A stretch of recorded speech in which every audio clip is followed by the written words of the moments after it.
Yes, yes, yes. It is the mighty one, the lone wolf, back on the scene, getting ready to freaking get pumped up for this excitement coming up this weekend. Got a little bit of MMA action going on with the likes of Bellator and the UFC. You know, oh yeah, not to mention on there your daily dose of football coming up for the weekend now.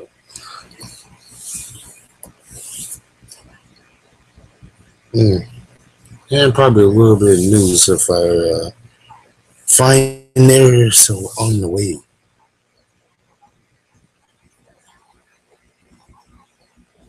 Probably to get things started off here, probably just talk right here quickly about Bellator 184, which is headlined by Juan Dantes going up against Darren Calderon.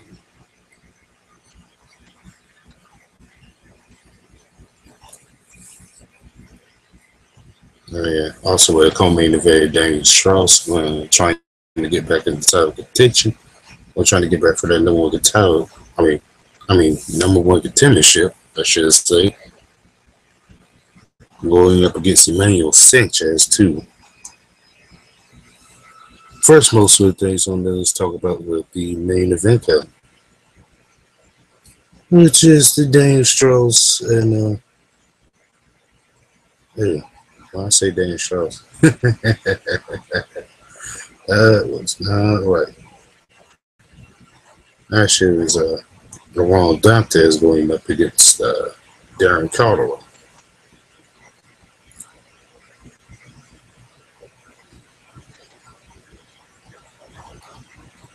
Really looking at it here, hell.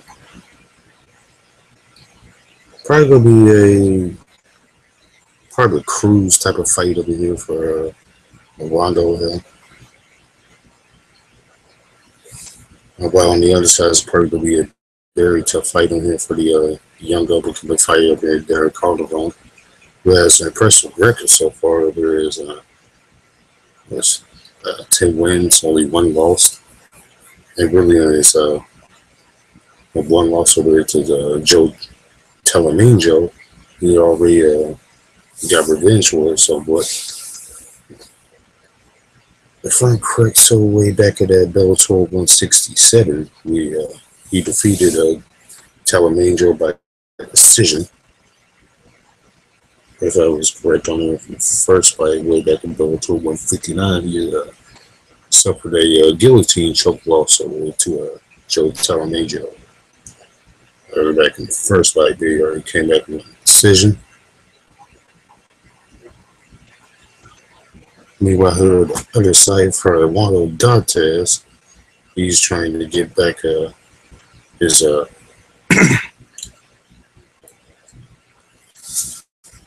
supposed bantamweight title there. He claims he never lost, and I might tend to agree with him.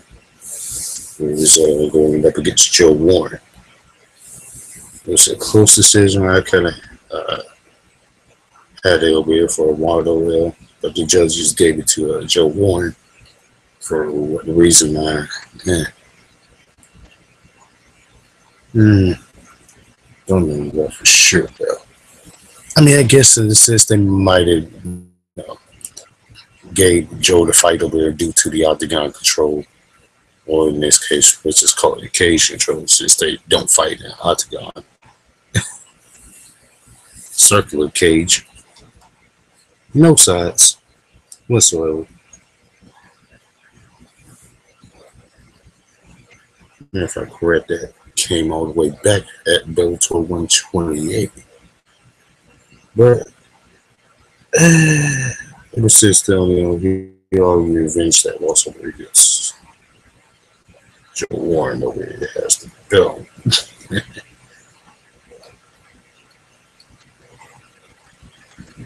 Well, someone has the belt. He's been riding on a 4-fight win streak over here. So another. It's looking to continue that win streak out. Meanwhile, over the other side for their co-main event, Which now I can talk about this dreaded monkey looking motherfucker, Daniel Strauss. As he's going up against Daniel Sanchez.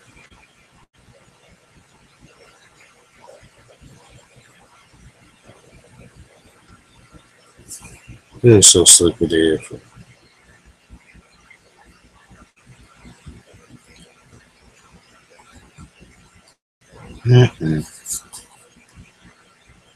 I guess I could take a look over on the other side for Emmanuel Sanchez, who's so far 15-3. And has a multitude of fights by decision. Actually, a good majority of his wins over here come by decision. So I had one KO, and at least he submitted a couple fellas.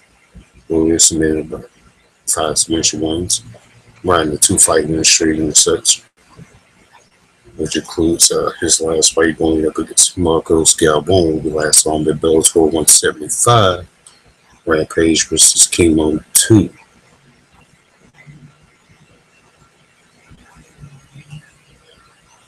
And if I'm correct here on the other side, Daniel Strauss, he is 24-7. And golly, he has like a lot of decision wins. A lot of them. And I will say on that he's been on. I try to say he's been losing. Similar to his last fight against Patrico Friday, suffering a submission in the second round. What is so far is looking to be possibly a 5-fight. I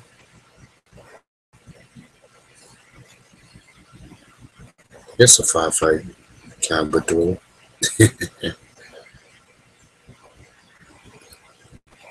You know, they might fucking pin him up against each other again, even though he's already suffered 3 losses against Patrico. Bellator might do some stupid shit like that sometimes.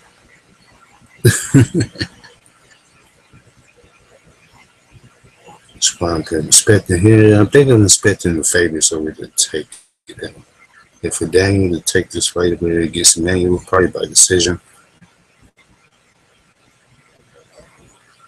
I will say Eduardo, though, probably has the harder fight since he's going up against the young stallion Cowboy and Collarbone, aka the Wolf.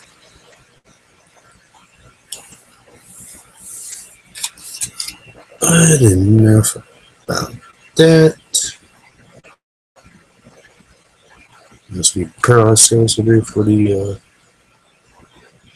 probably the meat of the feast over here for this at least in this MMA weekend over here as we get to UFC 216. Which I kind of find it funny. His headline over here by an interim title fight of all days. And let's not forget the co-main event is the actual UFC flyweight champion Demetrius Johnson going up against Ray Ford.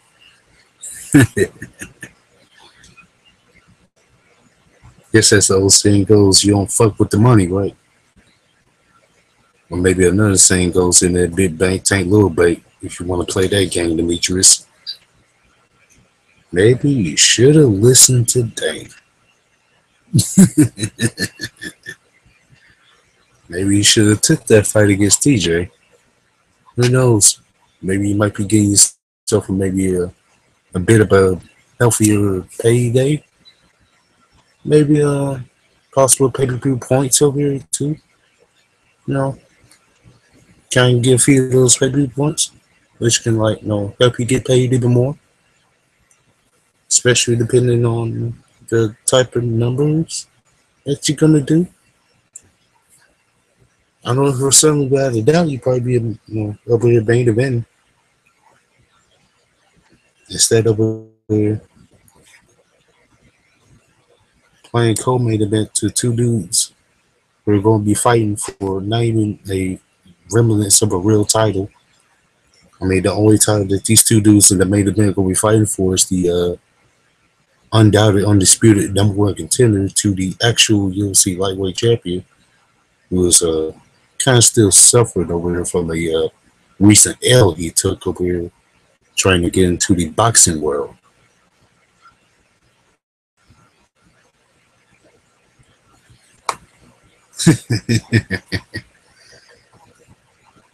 It's kind of a nice chuckle out of it.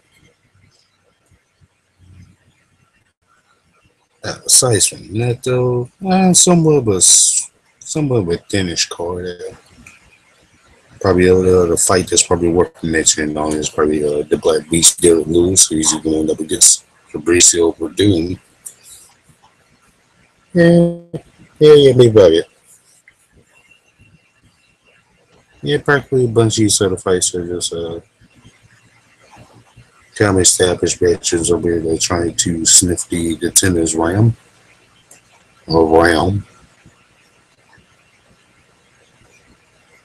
Can't be a damn shame. And now let's see, what am I expecting out of these three fights?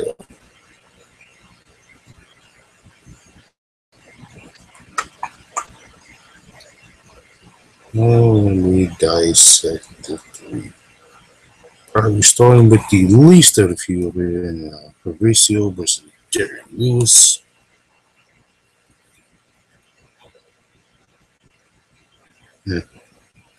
Yeah, taking a look over here with Lewis. He's coming off of L. Probably a bad suffering there, but we to take up against Marco L. Where he's also been rumored that his last fight over here, he gets so unprepared for this fight that he got caught basically eating barbecue ribs and fried chicken no less than an hour before his actual fight. I was freaking half decent fight over it, I think I would know not to sit here and eat something that's like devastating to your body like fried chicken and barbecue ribs. No less like maybe 45 minutes before you actually go out here and try to fight somebody and try to hurt somebody. Yeah, this is me, my opinion. Okay. Well, but floats to both from some people, I guess. Yeah, damn shame too, because he was riding the 6-fight winning streak on him before that. Test this. Over here on the other side, though, for Mauricio. Kind of him taking off he's kind of taking up a recent 500 route where he was kind of going 2-2 this last fight. Or last 4 fights he was going 2, I should say. Which kind of includes winning the title against Kane, but suffering a devastating knockout over to Stipe Miocic afterwards.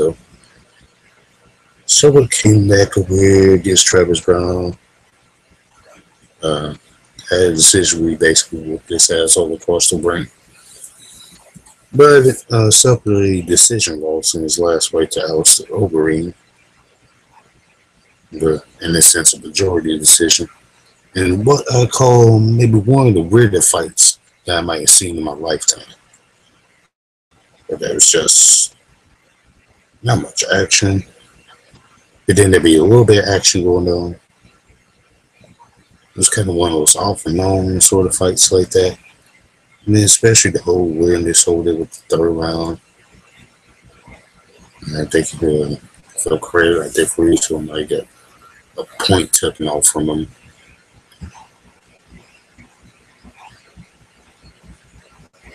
Yeah, possibly might get a point taken off for some weirdness. Or they might be an illegal blow, might grab the shorts, one of those things. And then, especially at the end of the fight over there, before the decision was announced, and we have a Reese over here getting into a freaking fight with Alistair's coach. I don't even know what the fuck all that was about.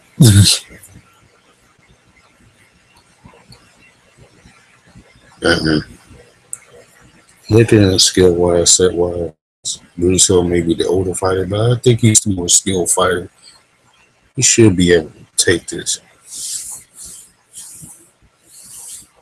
He should be able to take it pretty handily. I could possibly have him going in and finishing the fight. I kind of see Derek Lewis where kind of getting off to a good start, but I'm not. I mean, it could be possible for Russo to get knocked up, but I'm not sure if I'm seeing that there. As long as Russo kind of keeps himself steady at the freaking, just keeps the distance over here from Lewis. And when the chance is given and opportunities are given, you should probably go ahead and take the pressure with him, mount the high pressure, but possibly go ahead and take it down to the ground. That's probably probably gonna be maybe the number one game plan for Barriso to do that, so he can work his bread and butter in jiu-jitsu. And what I see out of this is probably a late second round submission now. This for Barriso, probably a rear naked choke. Anyway, from there we go on to the co-main event, which actually has a real champion fighting in it. Yeah, the one guy over there that might be possibly running from TJ Dillashaw. That one guy over there that's sort of getting into a mini dispute with Dana White. They tried to play off, but ended up getting fucked in the end. Just, you fuck with Dana's money, then he's gonna fuck with you hard.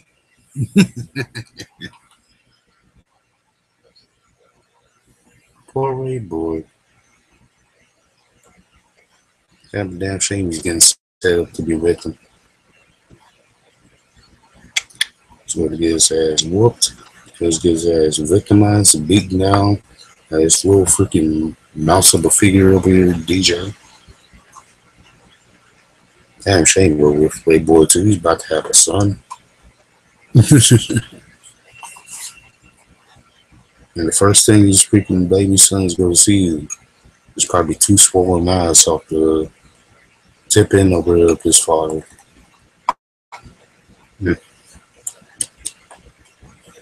Just this.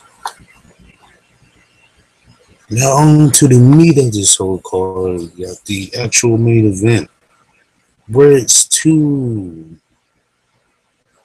guys that are sitting here waiting on Conor McGregor to come out of the fucking shadows.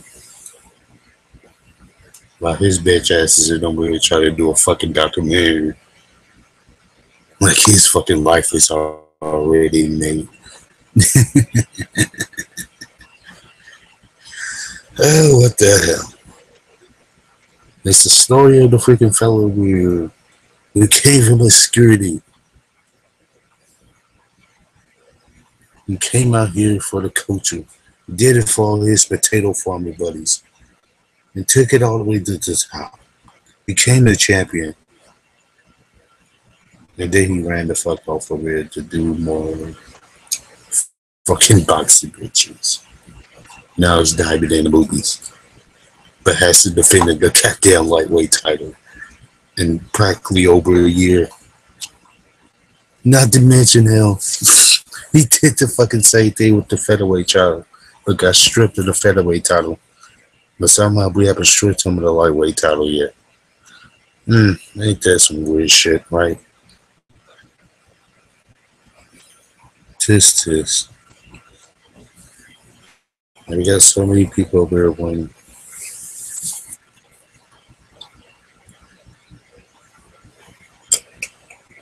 Just a damn shame. What? I feel like might as well call it right here now. This probably could be the actual title fight in the lightweight division. We might actually have a defending champion come out of this. Because at least we're guaranteed one of these guys are probably going to defend their belt coming up soon. Although it probably won't be against Conor McGregor as hell. Let's be honest, Connor's already lost like three of his last four. And if things are going well, and what I'm hearing is right up here, probably could be setting himself up for a fight with Nate Diaz. Yes, a third one. Yeah, they're going with the trilogy. Yeah, they're trying to snatch that money out of the pockets. And yeah, McGregor's probably going to get his ass whooped by Nate again. I mean, it's possible he already got his ass whooped twice. It's just the second time around the judge is kind of screwed. I think Dana might have had, yeah, I think Dana might have something to do with that, with the judges, man. Just somehow kind of found himself to get back in Dana's favor. But anyhow, Tony Ferguson, Kevin Lee, two dynamic strikers, two men that are riding on the pine on multiple fight winning streaks. Even though with Tony's is longer. But hey, Kevin Lee's built up some notoriety for himself. Especially doing so with his trash talk. With his convoy of mouth.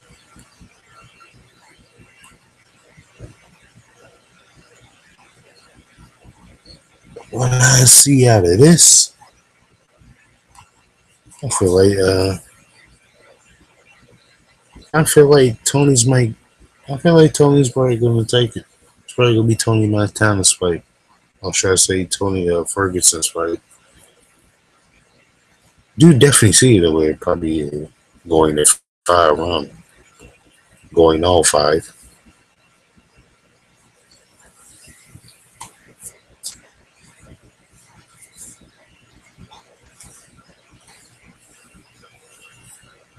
And now with all that being said, we turn ourselves over to another promotion over here.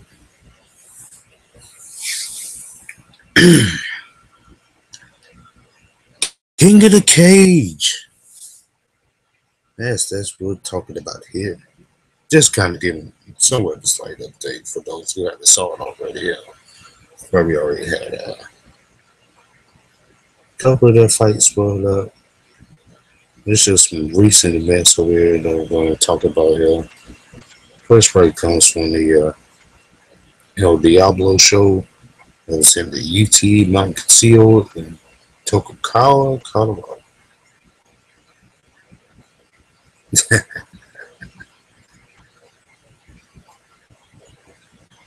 Along here, we had 7 fights total. Four of them, majority of them. The majority of them, 4 fights being amateur fights. But we had Nate Shelder winning in the first round with TKO over Robert Oakley. We had Alex Jones winning TKO. 1 minute 46 left round 2 versus Sergio Garcia. We had Nico Nathan, winning via an unanimous decision against John Brown. Over here, ladies amateur bout with Shanna Armando, winning by TKO in the second round. And Monty's professional fight, professional fights over here with Jesus Ortega going against Grant Hobbits. The Hobbits wins over here by guillotine choke round 1. Troy Vecchio cements Joseph Valor by triangle choke over here round 1. And the last fight, Kevin Worth wins by unanimous decision over Gene Perez.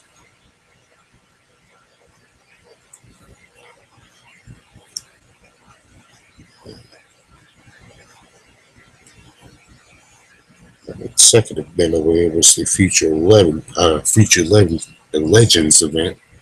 It'll be in Reno, Nevada.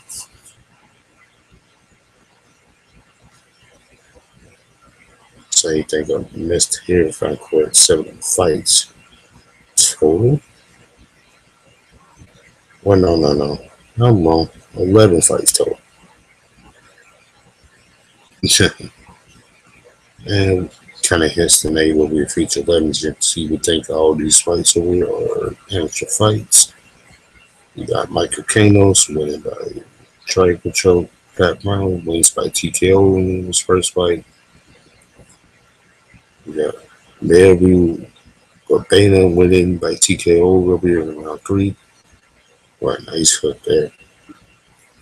Yeah, you got Jared Klein going against Sean Cross. And Jared Klein knocking him out. And kind of in a freaking last minute knockout session with 9 seconds left in the first. Joseph McKay submitting Eric Anderson by triangle choke.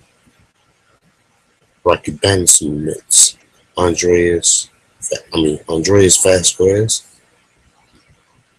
Ray Osterham. Ray Osterlander wins by decision over Cameron Van Dealer.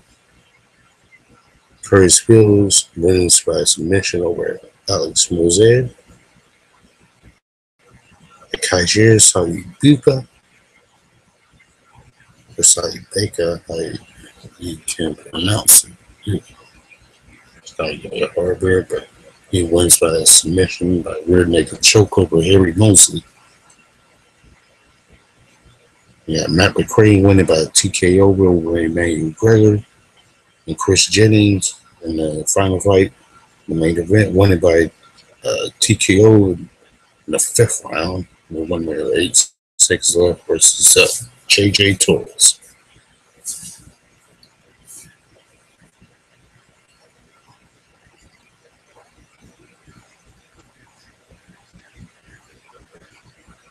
I'm probably coming up on there from this Monday on is going to have the Feature Legends 37 show over here. And the month for that is going to be Promise Strike. The week after that, I'm not sure. It's just the next show after that.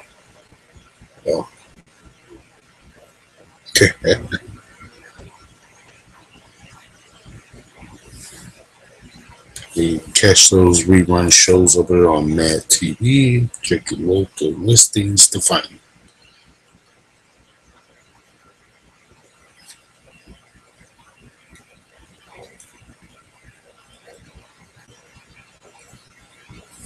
Now, Mr. Things, we kind of transition over from the MMA ranks and we switch over to football. We're already halfway through the season. We're really in the process of it now. We're going towards a week 5 section. Starting off from Thursday night football, whereas the Patriots and the Buccaneers is very well in process right now. And so far from watching the game, it's been mostly a sluggish game played by the Patriots, especially on bounce over here from the Patriots offense, despite the fact that they are leading over here by a field goal. And they will still basically have a couple minutes left over here in the first quarter. From the score, so far it's 3-0 Patriots.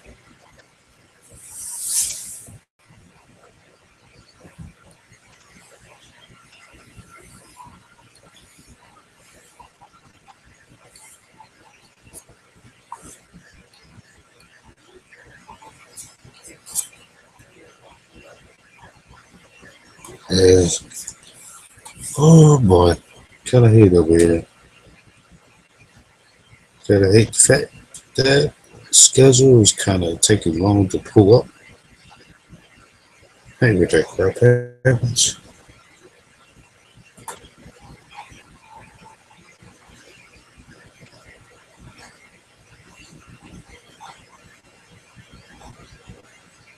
Don't you hate when that happens? Well, at least while we're going along from there, though, let's probably talk about the first 4 weeks away from the season. A lot of truthful things over here to be unexpected, bro. Kind of like the St. Louis Rams over there, 3-1. Yeah, the Kansas City Chiefs who are undefeated, leading their division at 4-0. And probably speaking of the team over here in the Patriots, they're second place in their own division. As they're fucking trolling the Buffalo Bills of all teams. Yes, that same old Buffalo Bills team that went like 6-10 last year. But yeah, so far they're leading the division at 3-1, and somehow sporting like one of the NFL's top leading defenses over here right now. Totally new defense mindset. Definitely well in the top 10 now. It's just kind of shocking. Yeah, there's a lot of weirdness over going on with the NFL. Man. I kind of feel like watching these first 4 weeks over here. I really don't know what to make of these damn teams. Like any of these teams. And you thought Atlanta might be a definite team to watch out for. Till probably after week 2, when they struggle mightily over here against Detroit, and possibly could end up, or should I say, week 3 against Detroit, they possibly could end up losing the game. And they didn't have those week 2-2 though, when they found Correct was facing the Buccaneers. Kind of came close to lose that game.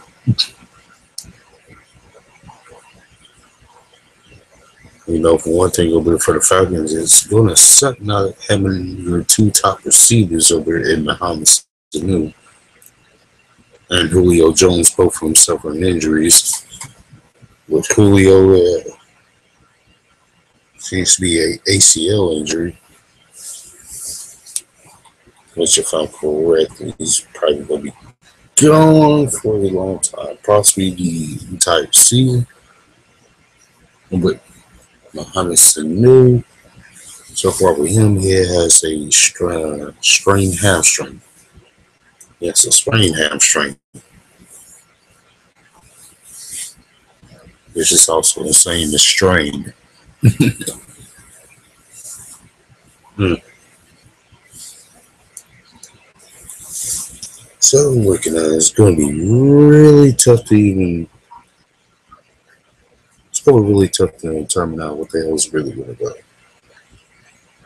Man.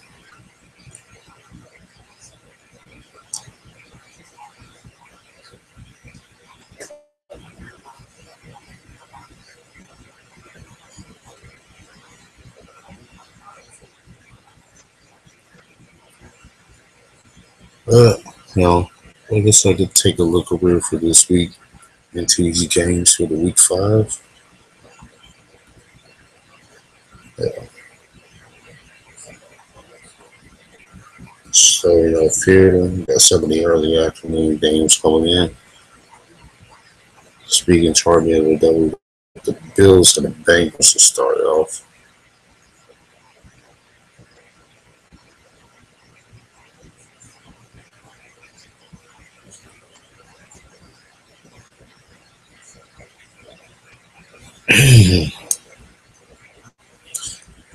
Excuse me. Kind of had a dry throat there for a second. So dry kind of made me lose my voice momentarily. But as I was saying, got Bills and Bengals. Looks like one of the early afternoon games to start off. Even though everyone, by the way, the betting lines are going, where we have the Bengals as the favorite, with a freaking minus 3-point spread on it. Kind of eerie. The Bengals over here, 1-3. Kind of one of the teams that are like taking a surprise for the worst. But yeah, they're favored to win against the Bills. He says it says it according to Vegas. Very, uh, you know, this gotta be a screwy NFL season with the fucking gamblers over here at Vegas. Well, not even sure what the hell to really bet on. They're giving a fucking team that is 1-3 a fucking the favorite in the point spread to win. Holy fuck.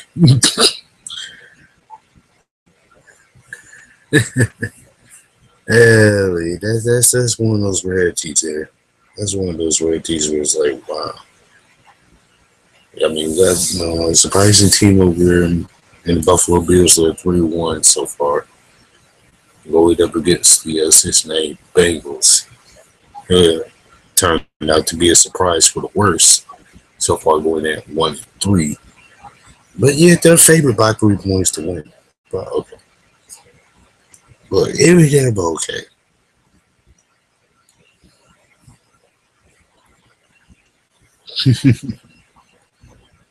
I think I'll take those points,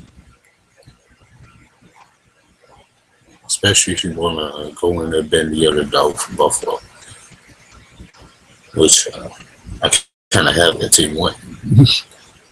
Yes, man. I'm not sure any Dolphins will be able to survive over there. Just that fucking defense that Buffalo has. But then again, over there, same could have stayed with Buffalo, though.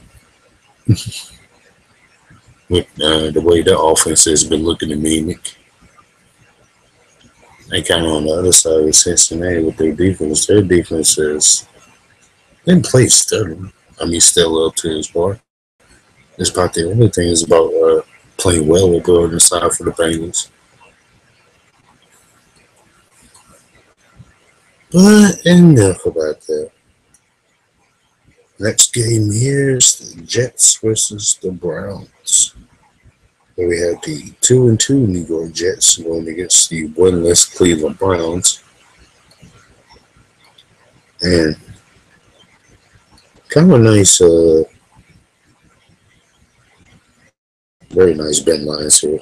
Even though these are two practical teams that might be sorry. And so far, kudos to the Jets. They're maintaining at 500.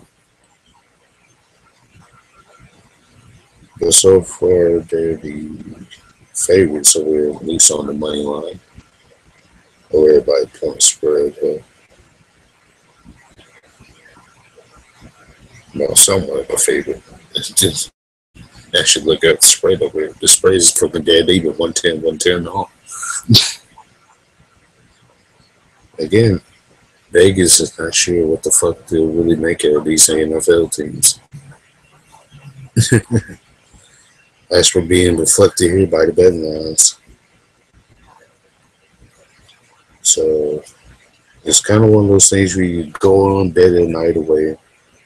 I guess you're not about bound to really win. Or shall I say you're not bound to lose. Probably you'd probably betting the money on Cleveland because I feel like they're gonna win. Who knows, despite the fact that they're 0-4, they haven't won yet. But I think Cleveland like getting on the win board here.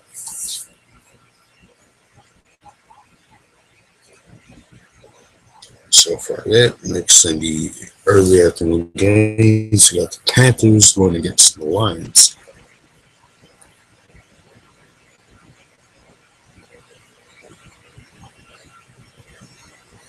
Probably more of a dead even game.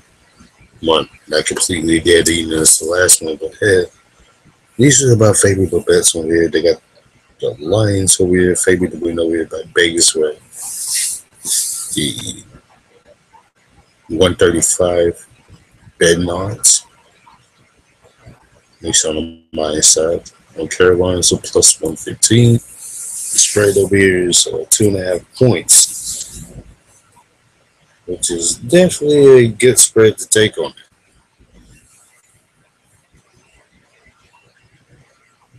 Might be a great freaking spread to take on there for those points.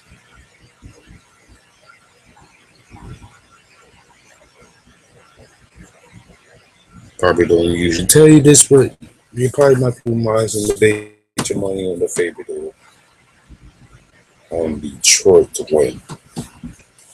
So you might have to pay a little bit extra for the betting on Detroit, but hell, with the way this game where I see it, it might be all worth a while in the end.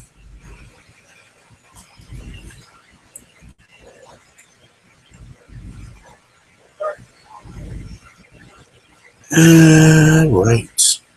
I'm kind of giving an update so far. We're about 10 minutes into the second quarter here. We're still 3-0 New England, even though New England looking like they're moving backwards since they had a legal hands to face penalty is called upon them based on defense. So just this. But they had themselves a nice stop too.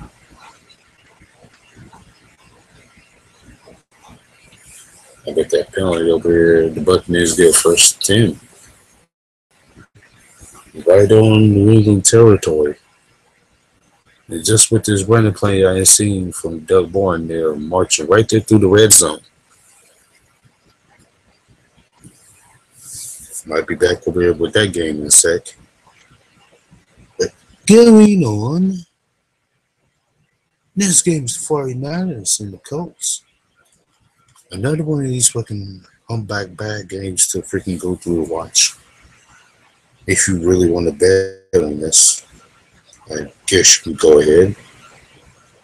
Spread here is only 1.5. So I guess basically over here, you're trying to go ahead choose over 2 points. You want to win. And the oddly enough is the favorite. Well, I guess they should. At least they got one win as compared to more Donald's 49ers. We'll say like going 4.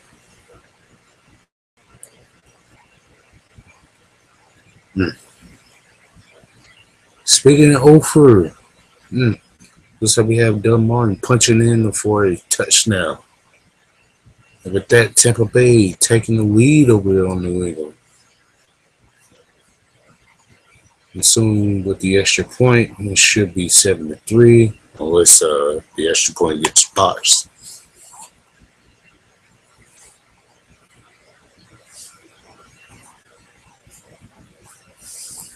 The money lines as to go, the 49ers are plus 100. Indianapolis is minus 120. Again, one of those where it's like, yeah, probably have to pay a little extra to bet the favorite, but you'll probably be getting paid off more in the end.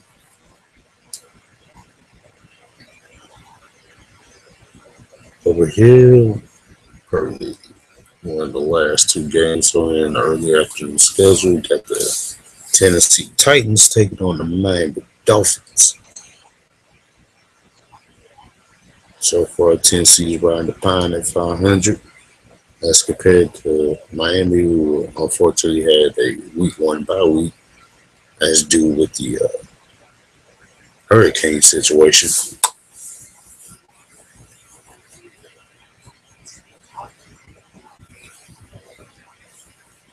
Man, enough in here, huh? No fool. Report out from me from Vegas on terms of what they have won yet.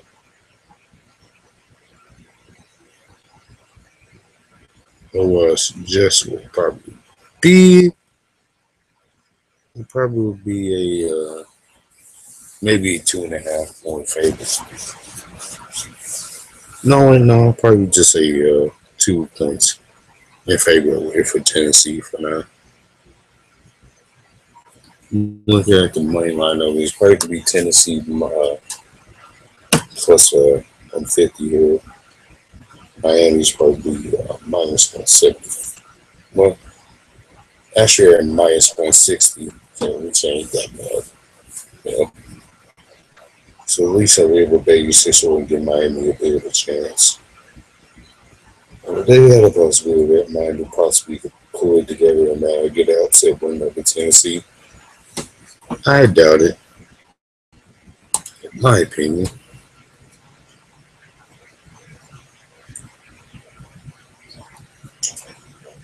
Last uh, next up on the early afternoon games, the St. Louis, or shall I say Arizona Cardinals. They're not from St. Louis. They're going up against the Philadelphia Eagles. What we have at least Arizona favorite over here for Philly in points wise. They got them almost favored by a full touchdown. We got a 6.5 point spread over here for Philly. The favorite at minus 300. Cardinals are favored on plus 240. Probably some good points over here. Probably can take the points over here with Arizona. And actually, probably might expect Arizona to possibly win this. Even though I know other things might say otherwise, but you never know with Arizona. Maybe this might be the week they can actually get the fully clicking, or actually get their offense fully in full swing.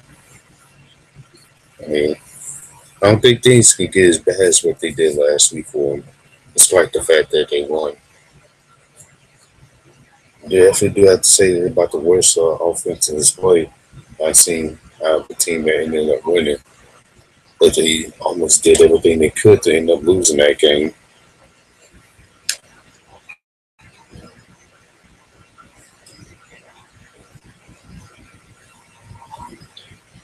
Yeah, so it should be Arizona. I'll take the points over there. I'll take Arizona to win. Just want to make sure I said that. Next upon here, we have the not San Diego, but the Los Angeles Chargers going up against the New York Giants. And what is the someone's must go bowl? But it's in the reverse way since both teams are 0-4. Somebody has to win. So somebody has to win bowl. And they could have for Vegas odds. They actually have the New York Giants favorite as a 3.5 point favorite. And minus 180 over on the money line.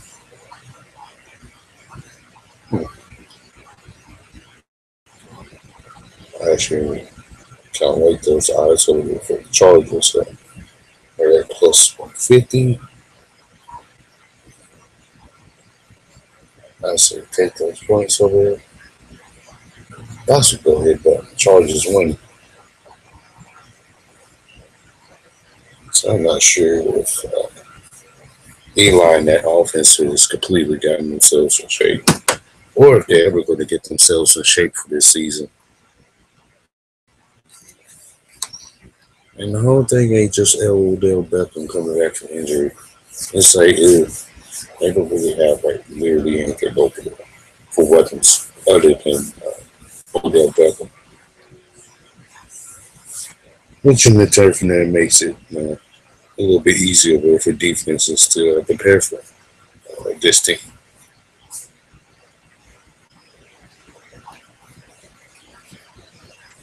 Next game, if I click going from the right, the next game should be the Pittsburgh Steelers.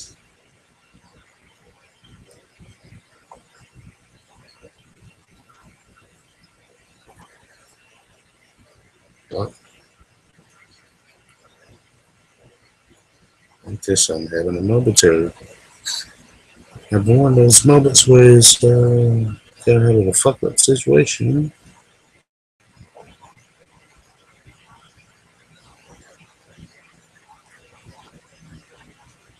kind of hate the fact that it's getting so itchy with the loading process. But okay.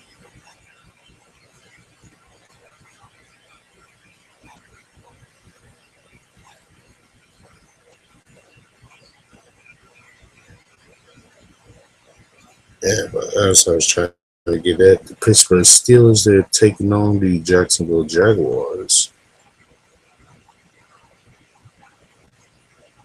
And I believe this should be a manageable one over here for the Steelers to take. Favored by fucking 8 points. So Jacksonville is a plus 350 underdog. Probably shouldn't take the points over here. I'll just bet for Pittsburgh to win.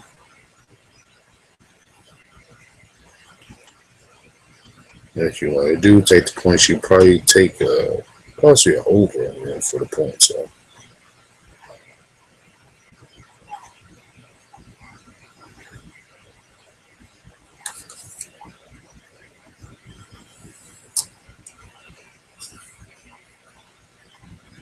What's going on here for the other hand? I think we're going to get into the early afternoon games now.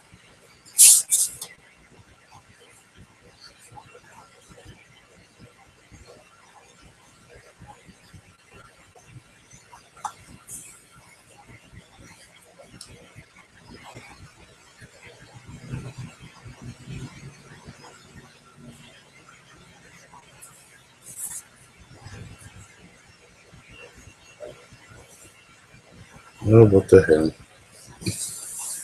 Why things are getting like unsettled here. Again with this loading process. Like I said, good into these early afternoon games now. I'm gonna charge first off is the Oakland Raiders. They should be looking back to try to manage the L from last week.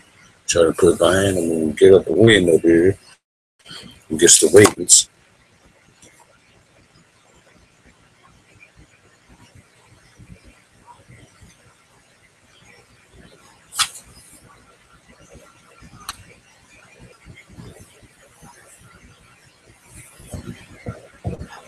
Oh fuck. Bananas over here, pretty snazzy. Definitely one of those dead evening type games, so well maybe not so dead over here. I mean they do got Oakland favored over here, but it's like over there we got a 2.5 point favorite over here for the 2.5 point spread in favor for Oakland. And with the band lines at -2. Let's say -210 over here for the Raiders. Plus 230 over here for the Ravens. Definitely one of those close edges.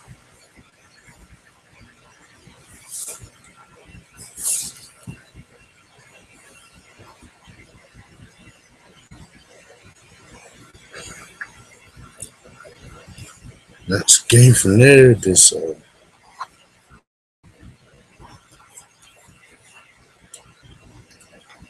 next game from there is Seahawks and Rams.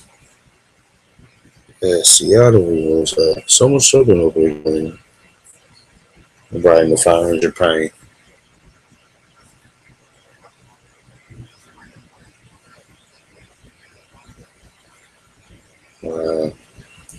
As I said, over the other side for the LA Rams as a prize team at 31.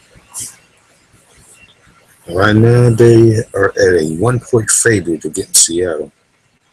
Yeah, it's only a 1 point favorite on the NSS for the spread. A super dead even up here. Minus 115.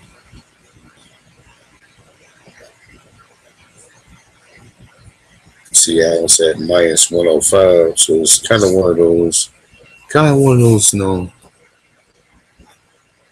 it's kind of one of those dead on pickle games on there where you're not really going to bet either way. This is kind of a lovely game to bet on here if you're a bet guy. A very lovely bet to make over here, where you can go either way. You won't suffer in the money loss column.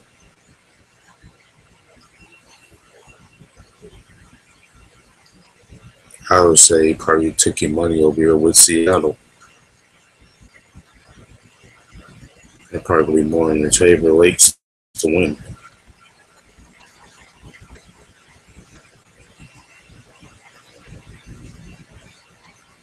Next up on here is the Packers going against the Cowboys. Where we have Green Bay over here 3-1. And a slight underdog over here to Dallas. A 2-point underdog. A plus 115 underdog over here to Dallas, who's at minus 135. I tell you, man, don't bet against Aaron Rodgers. You need to take that freaking money line. You need to take that dead on bet right there, right now with him. I'm telling you, yo, what you freaking pay horrible for? Actually, you probably get paid in riches for betting for Green Bay.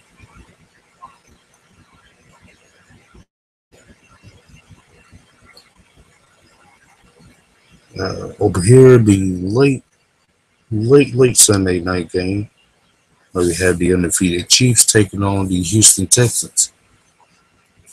Division rivalry, if I'm correct.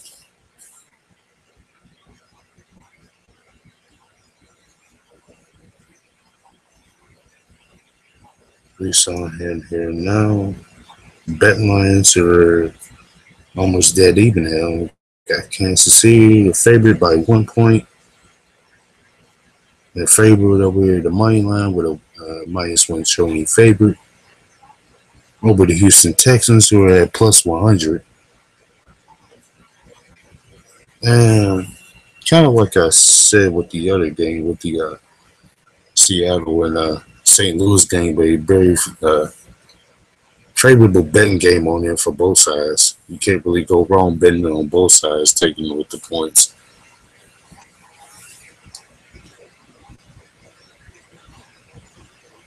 But if I'm correct, kind of doing like I did here, I was going to say, well, actually, I'm kind of going with the grain on this one. I kind of believe more in the Chiefs, even though they're kind of the heavier favorite, only slightly by maybe $5. So just looking at the money line, slightly favored by possibly $5, $10. But it's a little bit extra more than if we're getting your freaking paid in the end. I believe the Chiefs are going to take it against the Texans. The defense over there, it's going to be a mighty defensive game, I know for that. I believe in the Chiefs quarterback doing more. Even though, the Texans are probably going to be something to deal with in the future as soon as Deshaun Watson over there gets 2 or 3 more years and as a pro. And from there, the Monday night game, there's the Minnesota Vikings taking on the Chicago Bears. And yeah, doesn't have much of a spread line or ain't gonna have much of a spread out for it yet. But at least like earlier in the case, we're showing that Minnesota is going to be the favorite. Even though it's not going to be favored by much, they're going to be only at a 1.5 favorite. I kind of feel that it should be a little bit more. And looking in terms of the money line, Minnesota's going to be what I'm looking at right now, slightly favored at 140. Well, minus 140 over here. The Bears are at minus 180 for now. I probably expect those numbers to go a little bigger. Because man, looking at that Bears team, they're a bit of a mess hell as compared to Minnesota. I mean, Minnesota, they're sort of a mess too, but they're not as much of a mess over here as what Chicago has going. I believe Minnesota, they're maintaining right now with a 2-2 record, while the Bears will be 1-3 and dire needs of a win. But I'm not sure they're going to get it real Monday. That should be the Vikings there to take. And that's possibly one Monday night game I'm probably going to end up missing. I probably wouldn't mind going to work that night, not watching this game.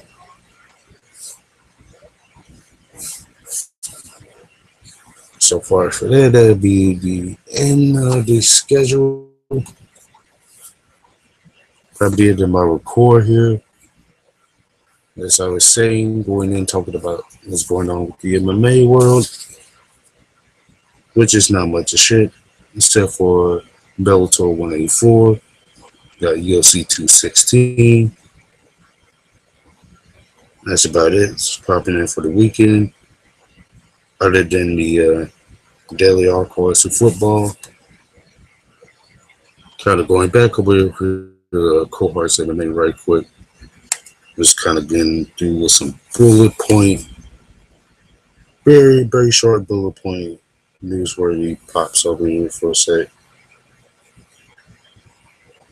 There's a guy freaking fighter prospects. It's been booked for the UFC Fight Night 122 show that is slating in Shanghai, China. Then you got Sabbath, Mega Moore, Shegaris. Or should I say Zabit? Mega Miro Shepherd. Well, they got Shamon Morales. And as I alluded to earlier, there's will be a full trailer out there released for Conor McGregor's early life documentary. Kind of real early over here for a documentary this is going right now. And of course, it's going to be titled Notorious because he's a notorious biter of the notorious Big IG. I think that seems about right. Yeah. Here we got Shogun Ruler over here undergoing successful knee surgery. And simply put out the statement that everything worked out well. Just kind of glad over here for Shogun. Probably expect him to probably be back probably sometime, I would say probably around spring of 2018. That's probably at the earliest time we might see Shogun come back.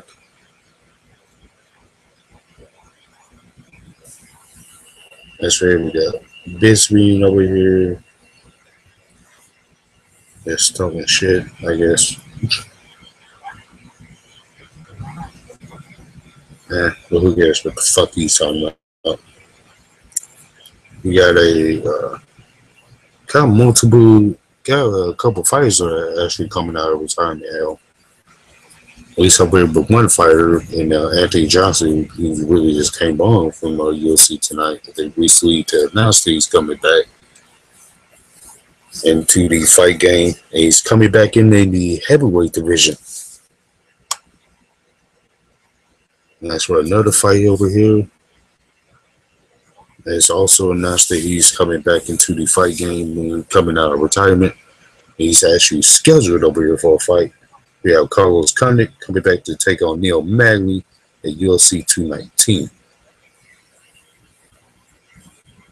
How glorious it is to have Carlos back. At least I'm happy for him. Not so sure there for Anthony Roma. Yeah, so speaking about it and thinking about him, he actually had Daniel Cormier had a bit of harsh words for Anthony Rumble Johnson, as stated on there as in a recent MMA podcast and MMA show they call MMA Talk.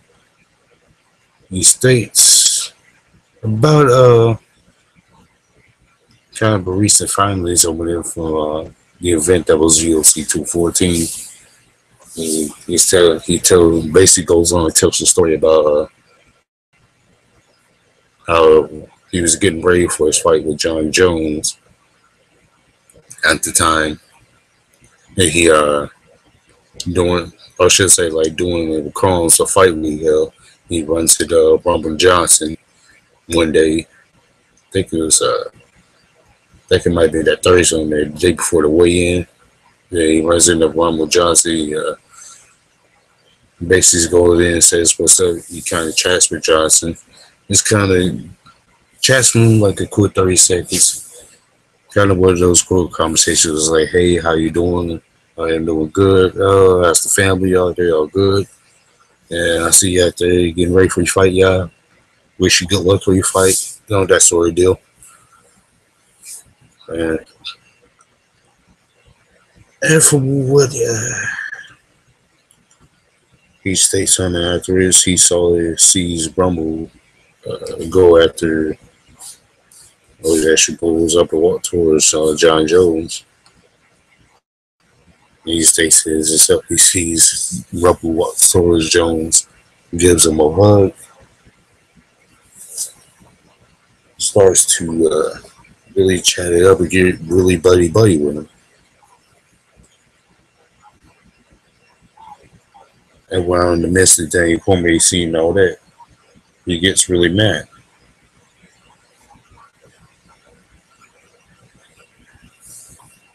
At least on the inside of it, he's getting really mad. He's noticing that Rumble's over there. He's spending what seems to be a couple minutes, then it turns into 5 minutes, and it turns into 10 minutes. They see him really chatting up with John Jones. And from the split second down in his mind, and as I guess he truly believes on it, he believes that Rumble and Jones are really sitting there chatting up and possibly discussing about him. And what he states as Anthony Rumble Johnson possibly giving pointers and giving his advice on John Jones on how to defeat Daniel Cormier.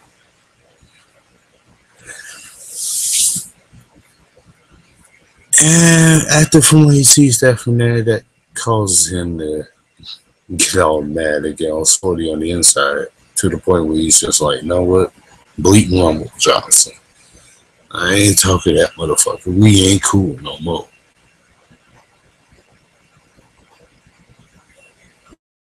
Now I gotta say this for Cormier, he's been a good fella. At least on there from what I see, kind of a good role model citizen. Not a bad fighter in a sense. He's a good fighter. He's just kind of too much of a grounded, freaking land crazy style fighter. Although he does like put on side fights sometimes. But I do gotta say though, it sounds like this motherfucker is getting real salty. Because I just kind of think of it as, for one, why would you like really sit there and try to give advice on how to defeat you when you already defeated Rumble Johnson twice? I mean, and more so over than that, why would John Jones really need any advice on you? He's already defeated you once, although be it with the help of steroids, but he still defeated you once. And as it turns out, he defeated you twice afterwards. And I don't know, I think that's one of those things where Daniel's been gonna go through some rough times. You know, kind of has to go through the embarrassment.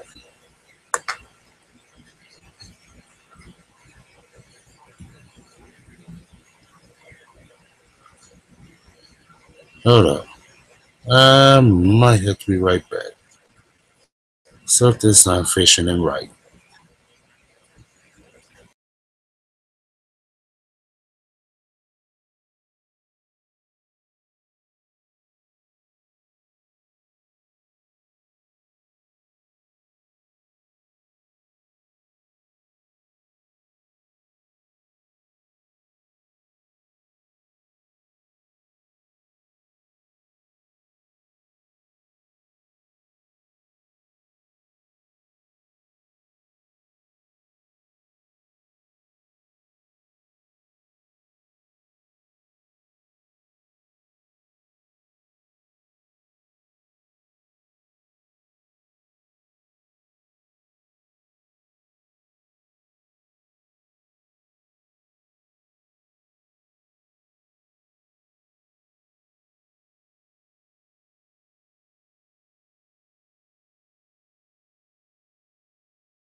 Life hits you with the bullshit sometimes, don't it?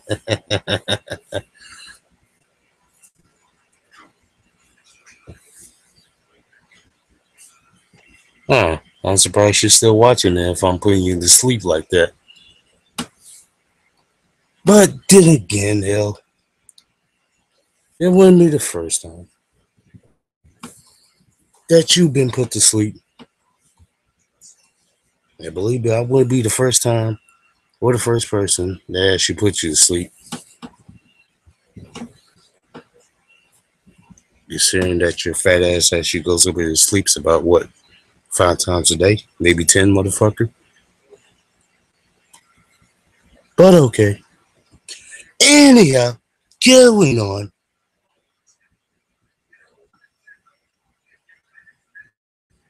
Well, actually, I don't need to go on anymore. It's about at the end. Yeah, chime in talking about DC over here being salty as hell. Yeah, but DC needs to shut the fuck up, though. Even though he's kind of going through struggling over here and have to accept that he's the kind of second best light heavyweight in the world again, except for that UFC title, even though he got his ass knocked the fuck out. Still needs to fucking just stop it, though. Stop with the saltiness.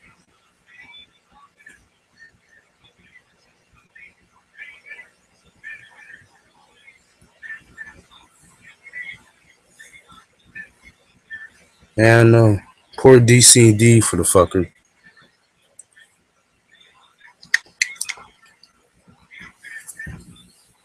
Anyway, we're about time to wrap it up here.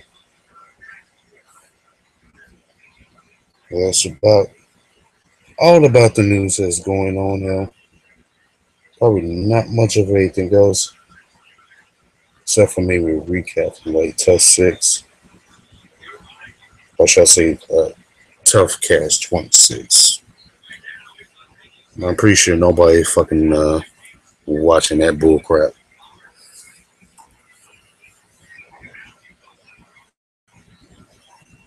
And with the nice type in there, yes, I do have to agree. This football game has been exciting. And I'm about to end this stream out here and actually enjoy the rest of it. While it's New England, looks like on the offensive side, actually getting their shit together. And looking like they're about to score.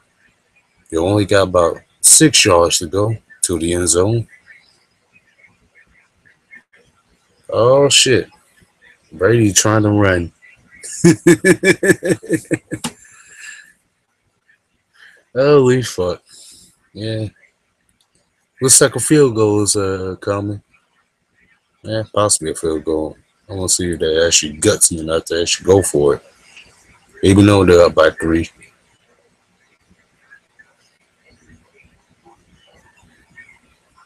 At least that's what's going on here with the football game between the Buccaneers and the Patriots. They do need to hurry the fuck up, though. Oh, looks like a timeout's being taken. Anyway, I'm gonna sit back and enjoy the rest of this game. I'll see you fuckers probably soon.